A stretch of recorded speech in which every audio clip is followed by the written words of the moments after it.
everyone, it's Lynette with Charm Grammy Crochet. Um, it is Saturday after Black Friday, after Thanksgiving. I hope you all survived Black Friday shopping.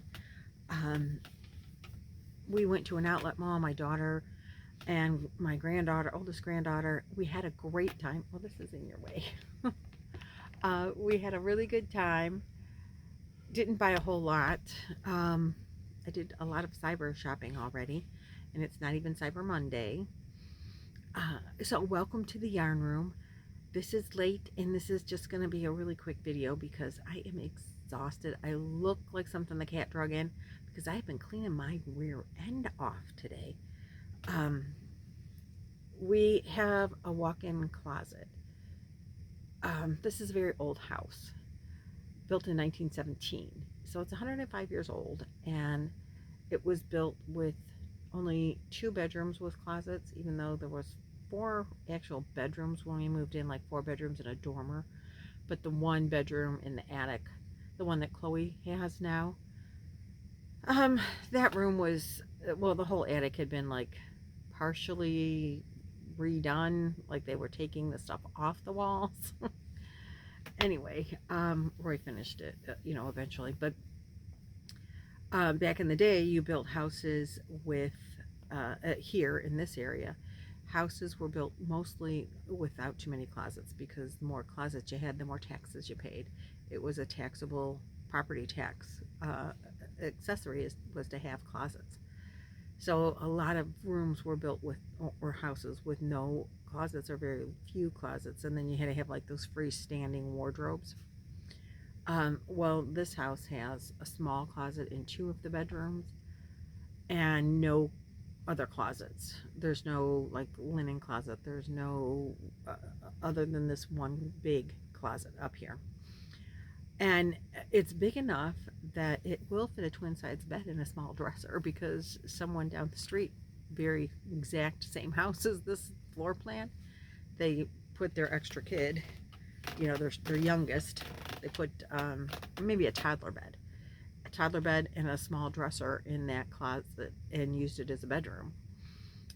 Which, if you don't count the fact that it, doesn't have a closet, because it is a closet, could be really good. And if we wanted to, it would be a really cool thing to like enlarge the bathroom. You could take that closet out because it's next to the bathroom. But anyway, it is like, that is like the storage closet, and that is where my vacuum cleaner should be. But my vacuum cleaner has been in the corner of where my old yarn room used to be. It's been sitting there because it can't get it into that closet. Just, stuff gets just shoved in until you have to move things to get to anything. And so it was really time that we cleaned it out. And as we started taking things out to go through, what are we keeping, what are we getting rid of, what are we reorganizing, we discovered that the wire shelves he's put up on the walls, on the one wall, most of them were broken, and so we had to go to the store and get new pieces, parts, re-put up the shelves. And so as he's putting up the shelves, I'm emptying out boxes and cleaning things up. Didn't really get rid of a whole lot, but made a lot more space. And now my carpet scrubber fits in there. I can put the vacuum cleaner in there, but in the meantime, we had cleaned out another closet, and I did some work in that closet again, with taking stuff out of this closet, did some rearranging and removing, and now I have shelves in that closet that we had emptied. And we put some blankets in there, but then like I said, did some more rearranging, and I put the vacuum cleaner in that closet because it'll be easier to get it out of that closet. The carpet scrubber's in this closet, which takes up more space. So even though the bedroom closet is, you'd think that and it doesn't matter because nobody sleeps in that bedroom. It's an empty bedroom.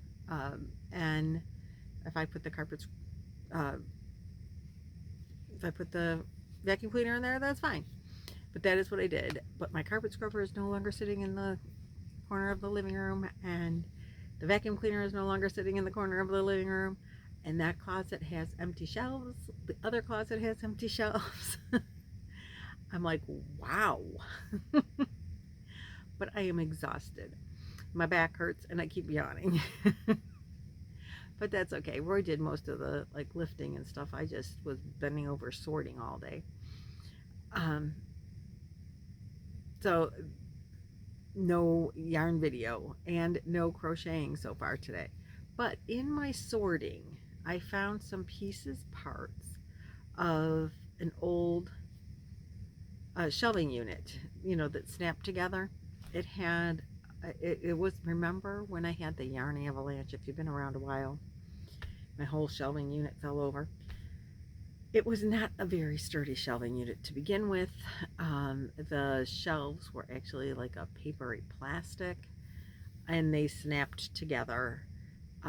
This shelving unit that snaps together, much, much better shelving unit. And I would recommend this 100%. It's the plastic shelves, you know, with the square wires, and you snap them together. Totally a good shelving unit. At least for yarn, it works out really well. And it can have doors on the front. A lot of them, they'll have doors on the front. A lot of the people in YouTube that I've seen with these put the doors on the front. I opted not to put the doors on the front. I use the doors to make more shelves. I want to be able to see my yarn, because how else do you know what's in there? Heck, I have it shoved all the way to the wall. So it's a couple rows deep in some of these shelves, and I have to move things just to see what's there. Like I've strategically placed yarn so that I can just like lower a thing and see what's back there. I'm not going to do it now, but a lot of it is that way. If there's a solid wall like that red right there, I just turn it down and I can see all the yarn in there. And so I did that so that you could see the yarn in there easily. And if there's a door, I can't see the yarn. So I took the doors and made additional shelves. So I didn't have enough of the little knobbies that hold it together, but like in the middle of some of them, and I would just use zip ties and tie them together that way. Worked out fine. I don't know if I still have it that way. I probably do at the back. You can't see them, but they're probably at the back, zip tied together. It worked. It gave me more shelves, and that's what I was wanting, so that worked out well. But that other shelving unit, and the whole point of this video, after all this chatting about nothing, was I found that old shelving unit, some of the pieces I had saved. I don't know why. Maybe they never made it on the shelving unit. I don't know. But I'm going to show you what I did. Let me show you the unit first. So this would have been a corner, and then you'd have another corner to make a cube. And they just are little like plasticky poles, and they snap together with these little plastic things. You know, just pull apart and push it back together. So I made this kind of like half a cube because I had the pieces for that. And if I put my bobbin on here, I can set this on the floor and it will hold my bobbin. I don't have a table to show you. And right now I don't have a floor to show you. Floor space, really. And I'll show you that in a minute. But it'll sit, like I can put it on the floor next to my chair. And I think this can work to hold a bobbin. So if you have, like, you can really construct pretty much anything, and then it could hold the bobbin, and if I could hold it steady, which I probably can't, but it will sit on the floor and spin and spin and spin. You know, it might go all over the place, I don't know, but it isn't going to go too far. I think this will work, and that is my project of the day. I thought, oh, this is so cool, and I have to show my yarn friends the little contraption I made, because I will just sit it on the floor and put my yarn bobbin on it. If I start doing the yarn bobbins before Sophie's Universe before Christmas, because I did put on my Christmas list that thing that Nancy showed from She's Got Yarn Too. She showed something, some kind of contraption that you order on, you can get from Amazon, and it's supposed to, I think, hold spools of crochet thread, like those Aunt Lydia's things or whatever. I don't have those, but Nancy showed a bobbin or two will fit. I think one bobbin fits on there, and she talked about, you know, using it that way. And when I saw these, I thought this could hold my bobbin, and it might work. So I'm hoping that it does. And the reason that I don't have any floor space is because Nancy and I are doing a Christmas Advent swap, 25 days of Christmas. Every day, December 1st through Christmas, we open one gift. And we'll make a video about that. Well, that box is here. And we've decided on the hashtag Scraps of Love 22. Several people mentioned that in the YouTube video comments. What do we call our scrap thing? Where we're going to make a scrap blanket for Boggy Camp 22. Boggy Creek Camp is that camp for children with major illnesses that we are hosting a blanket drive for. The blankets have to be 35 to 40 inches wide, 40 to 50 inches long, and we're taking blankets till the end of the year. So we will probably do this drive again next year, just so you know. Be prepared. Start putting your scraps away. Start putting your, you make a blanket, don't know what to do with it. We'll take them all year long, but I'm pretty sure we're gonna, do a drive at the end of next year again for Boggy Camp blankets. So this scrap GAN will be completed, Scraps of Love, and we're encouraging everyone to make a scrap of love. Doesn't matter if you give it to Boggy Creek, which we would greatly appreciate, or if you give it to a local charity, or keep it for yourself or a loved one or whatever. Donate it to the veterans or a children's hospital, or whatever. But the idea is everybody generally has leftover yarns. Put them together, a square day, continuous join as you go, and you'll have a blanket made at the end of the month, and you can give it away as a donation. And that's what we're trying to do. So this is my Scraps of Love box from Nancy. She sent me 30 scraps. I sent her 30 scrap balls of yarn. And between those two items, they're taking up the majority of the floor space in here because it's a very small room. I have a stool and these two boxes and a path, and that's it. So there's no room for my little contraption for my bobbin. But I don't crochet in here because there's no room. Literally, those two boxes, I have some yarn on the floor that I lean up against the, I have leaning up against the shelving because there's no space for it on the shelving. That's why I had to build my tower of yarn, because there's no place left on the shelving. I know it's bad. So the addiction is a problem. I don't know what else to tell you. I am a yarn addict, just like Karen. But I'm going to try my contraption, and I'll let you know if it works. Carrie, the Yarny Elephant, if you don't know her, you have to check her out. But she is in charge of the crochet along that I guess people thought it was my crochet along. So let me go over this real quick with you. It's not my crochet along. It never was my crochet along. And I am thrilled to crochet along with everyone else, and I will be showing my work. But it was Carrie and Connie's idea to make the blanket. I will link both of their channels.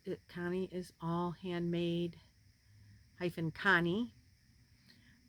She's made several of the Sophie's Universe blankets. I have not. And because I guess people heard me talking about it, and I'm like helping, having you help me pick the yarns out and all of that. And I showed you the book, which I did not bring up here, but it was Carrie wanting to make the blanket and asking Connie for help in Zoom. And Carrie sent me the book, which thank you so much, Carrie. And Connie said, sure, I'll help you. Well, then Carrie said to people in Zoom, hey, I'm going to make this. Connie's going to help me. You want to make it? And said, well, oh yeah, we'll make it beginning of January. We'll do it together. And then I started blabbing about it on my channel because that's what I do. I'm a yarn channel. I talk about yarn and what I'm making and what my future makes are going to be. And, I purchased yarn and actually knew what I wanted to do with it after I got it, which was like really amazing to me. And so now there's a lot of people that want to do the Sophie's Universe with us, with Carrie. It was her brainchild. So she started a chat group in Messenger. If you have Facebook, you could get into the chat group. You have to talk to her about that. And it's going to be like a help group. I mean, that's what we started it for. That's what she started it for. And she did do a question and answer video, her and Connie. And I think they're going to continue to go live once a week once we start doing the Sophie's Universe for questions and answers. Just a short, if you have questions. And Carrie and I were talking today, and if you have questions, you will. I think this would be really awesome. So it's a StreamYard, so you can pull people up on panel with you. So Carrie and Connie will probably be on panel every time. But as a subscriber, as a watcher, person if you have a problem and we can't talk you through it and you need to show us, I think she's going to see if there's a way she can like bring you up. Like she would need your email or whatever, but that would be awesome. So you could say, look, this is what I'm doing, and you show us, show her and Connie. They're way better than I am at this. And, then get the feedback. Oh, well, you're putting your, no, it's this stitch you need to go in, or turn your yarn that way, or, you totally got it wrong. This is the way it works. This is what you're supposed to do. That's going to be me quite a bit. I am 100% sure. I'm going to be up there all the time. Okay, guys, I can't figure out where I'm supposed to put this stitch. What does this statement mean? Please explain it in English. I can read patterns, but if they get, and I haven't looked, honest, so don't let me scare you off. I haven't looked at that pattern. I went as far as how much yarn and what colors. That's all I've cared about so far. Because I know I have Connie and all my Zoom friends in the background that will help me when I get stuck on a pattern. So I haven't been sweating that at all, but I can understand if you were. When you look at that book and it's this thick, you're like, holy cow. But apparently, like every stitch has a picture. She shows you this is what you're doing, just like if you were watching a video tutorial. And by the way, there are video tutorials. So, jump in. It looks like a lot of yarn. It is a lot of yarn. But, I mean, it's a blanket. You're going to use a lot of yarn.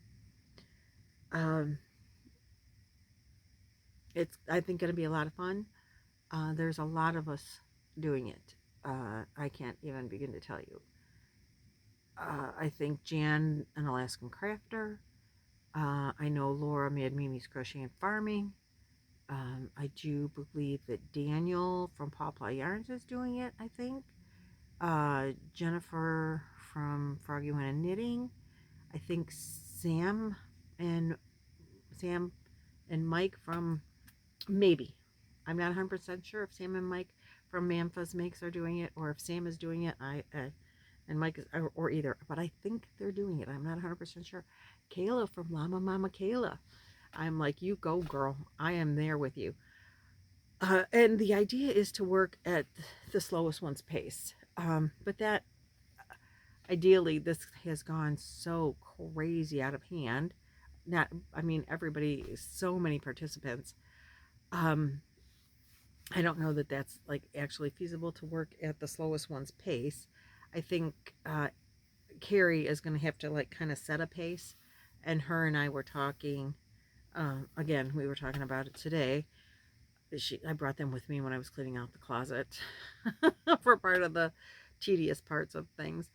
And I think, I know Kayla was a little concerned about her speed and going with it. And I told Carrie, I said, you know, I commented to Kayla that I will go as slow as she goes. I will let her set the pace. And I don't care if I make 2 blankets and go one faster and one slower. Because I kind of really like it. And I kind of have like 2 colorways that I want to work with. Maybe even 3, because I really want to do a solid one as well. I don't think I'm going to do that. There will be no way I do 3, but I might do 2. Do a solid one and a colored one.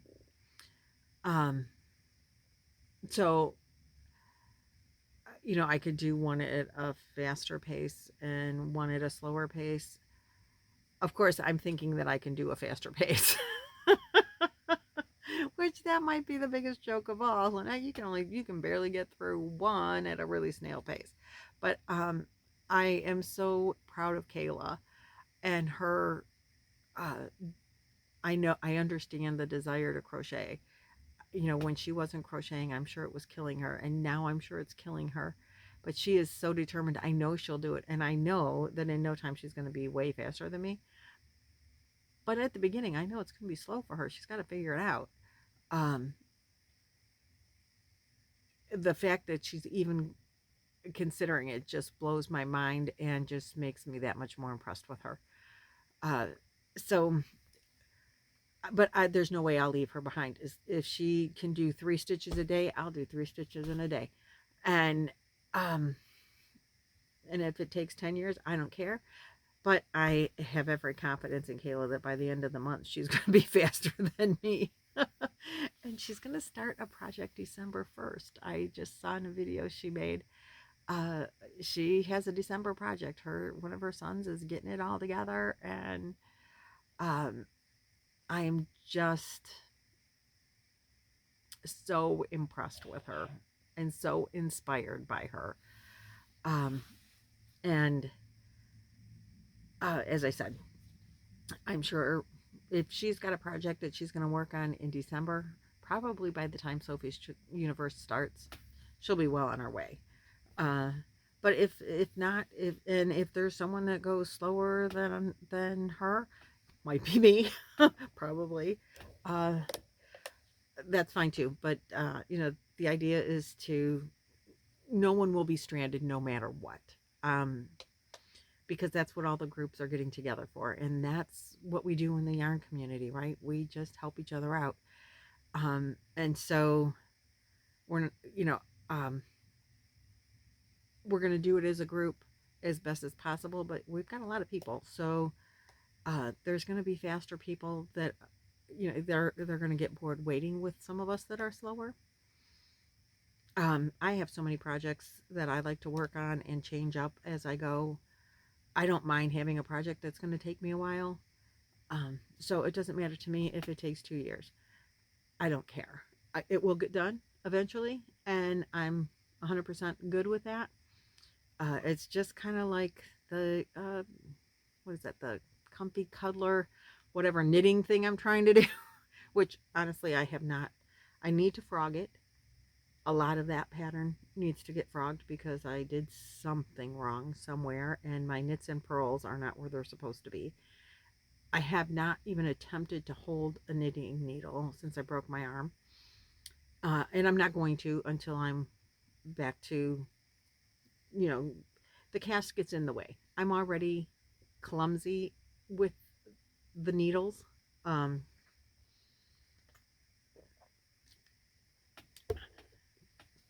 So the cast just it pushes everything out of my way. You know, and I mean, thank God I have one, but at the same time, I'm not going to try to, knitting isn't my forte. I enjoyed it when I was doing it, and I'm going to finish that blanket. And I have like knit patterns, and I'm like, oh, I want to knit sweaters. I really and truly want to knit sweaters.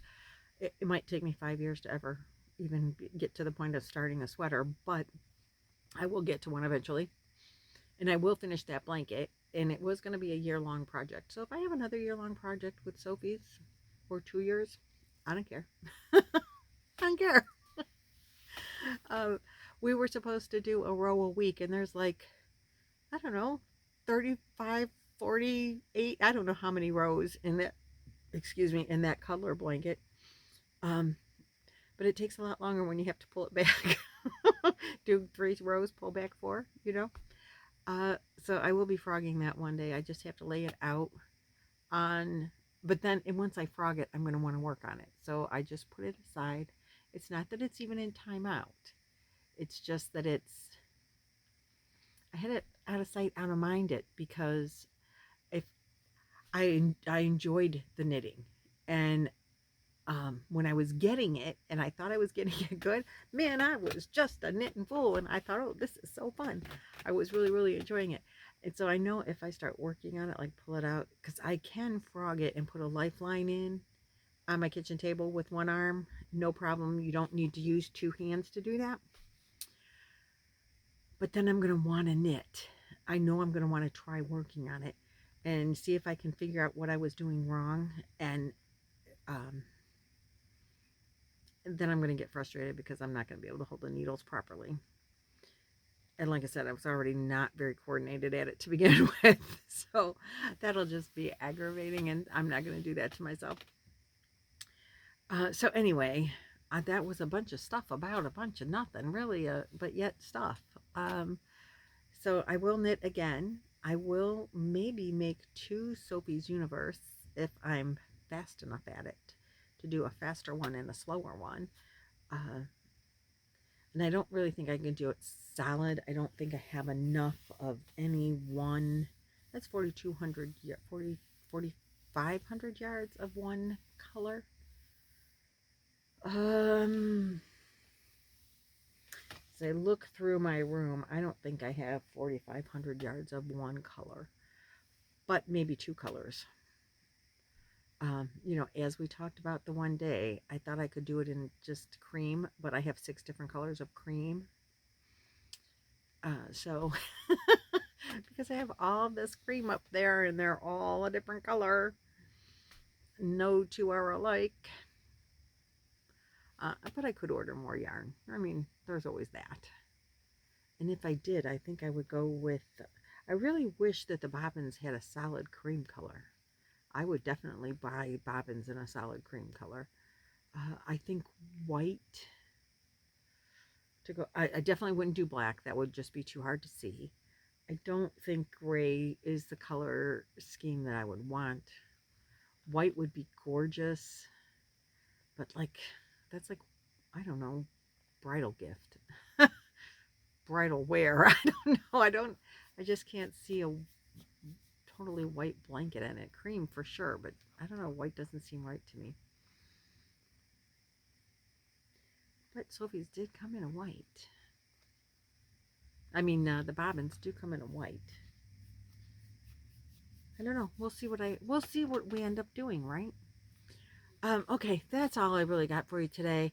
I know, I thought this was going to be a quick video, and look, here I am, a half an hour. I am really, really sorry about that. More for me than for you, to be honest.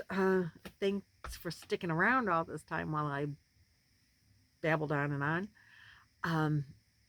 But I need to get jammies on and a shower and comfy couch and some crochet going on. I'll probably crochet myself to sleep. Oh, just on another really quick, if you didn't see Terry from the Yarn Joy podcast on her Tuesday tidbits list, I think it was this past Tuesday. I don't know. I don't always watch her videos the day they come out. So I'm like I get behind and then I catch up and like binge for a little bit. So I'm not sure which Tuesday tidbit, but she's only been doing that for a short period of time, I think, the Tuesday tidbit segment. And she put up something about why crocheting is good for you, like studies show this and this and this. Um, and if you have insomnia, you should crochet because it's relaxing. So when I say that I crochet myself to sleep, I feel much better about that. Because that's supposed to happen. Well, I don't guess you really have to crochet yourself to sleep, but I do crochet till I get so relaxed. And then the next thing you know, there I am on the couch crocheting myself to sleep. um, so I'll probably do that again today. If you haven't seen that of Terry's, go check it out. It's a lot of interesting facts about fiber arts and how good they are for you for many different reasons. All right, now I really am done. I really am going to get a shower because my husband's going to be snoozing it to sleep, if you know what I mean. Okay, I'll see you later. Bye.